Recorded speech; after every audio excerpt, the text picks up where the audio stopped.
Hi guys, ఈ రోజు అయితే మేము గుడికి వెళ్దామని రెడీ అయిపోయాము. మా బాయ్స్ అందరం చూడండి.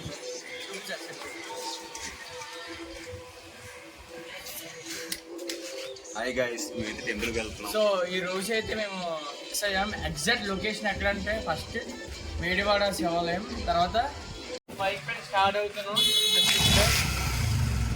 అయితే ఇప్పుడు తీసుకున్నాం అభిషేకం చేయడానికి శివుడికి.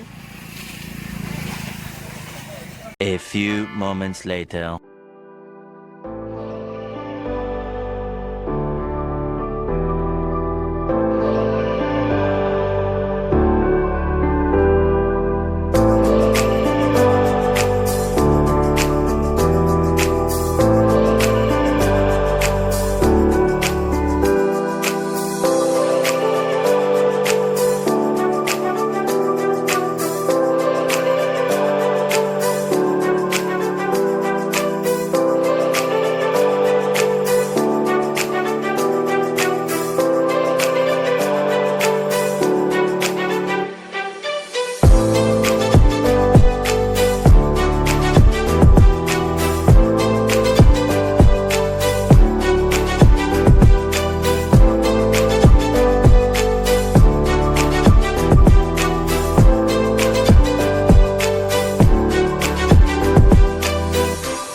మేమైతే గుడికి వచ్చాం, దర్శనం కూడా చేసుకున్నాం, అభిషేకం కూడా చేస్తాం శివుడికి. ఇప్పుడే కంప్లీట్ అయింది. సరే గుడి చూపించి మన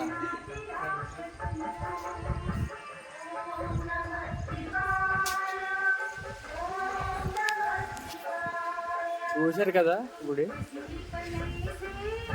వాళ్ళ మధ్యలో ఉంటుంది. ఇక బాయ్స్ ఇక్కడ కూర్చున్నారు. దర్శనం అయిపోయింది, కొబ్బరికాయలు తింటున్నారు. వచ్చాం చివరికి, దర్శనం కూడా చేసుకున్నాం. మేము సోమవారం ఎప్పుడు శివాలయంకి వెళ్తాం, కానీ ఈరోజు ఇక్కడికి రావడానికి రీజన్ ఏంటంటే ఈ గుడికి ఒక హిస్టరీ ఉంది. సో అక్కడ ఆ హిస్టరీ మీకు చూసారు కానీ అడిగి మీకు కూడా చెప్తాను. ఇదే మన గుడి దగ్గర పూజారి శివాలయం మేడివాడ పొలాల్లో శివాలయం చిన్నప్పుడు కానించి అంటే మొదలప్పుడు కానించి ఆఫీసర్ కానించి తాతల కానించి అది పుట్టిన దేవుడు కాబట్టి అక్కడ వస్తున్నాడు కాబట్టి ఇక్కడ పుట్టిన దేవుడు అనమాట. స్వయంగా ఏదంటే ఆది శివాలయం అనమాట. ఆది శివాలయం అంటే అలా దీంట్లో పెట్టారు. అది దాని చేసి రాజగారు సోడవరం పుట్టిందంటే సోడవరం పుట్టిందేవి, వినాయకుడికి కూడా పుట్టిందేవి. ఇక్కడ వినాయకుడికి కూడా పుట్టినోడే, నందికి కూడా పుట్టినోడు. మొత్తం మీద అంతకాడి కానీ అలా వెళ్ళిపోతుంది. దావుల నుంచి అలా ఈ శివాలయం ఆర్దేవుడు కాబట్టి ప్రతి ఒక్కరు కూడా వచ్చినాడు, కానీ రాణాలు ఇవ్వలేదు. సోమవారం కూడా 12-1 గంట దాకా జనాలు ఇలా వస్తారు. అలా రోజు కూడా మిగతా రోజుని సాయంత్రం అవుతాయి, నీళ్ళు అవుతాయి, గ్రామంలో వస్తారు, చేసుకుంటారు, పోతారు. ఆ తర్వాత శివాలయం మట్టికి మాత్రం కంపల్సరీగా తాత అంకసారి అనుకున్న కోరికలన్నీ ఈ శివయ్యమని. తాతయ్య గారు చిన్నప్పటి నుంచి కూడా శివాలయం ఉందంట. మా తాతయ్య గారు ఎన్నో తాతయ్య మా తర్వాత అయిపోతే మళ్ళీ మా పిల్లలు అక్కడికి వచ్చి చెప్పారు కదా చాలా అనుకున్న కోరికల్లా మరి అక్కడ శ్మశానం ఉంది, ఇక్కడ శివాలయం ఉంది. పొలాల మధ్యలో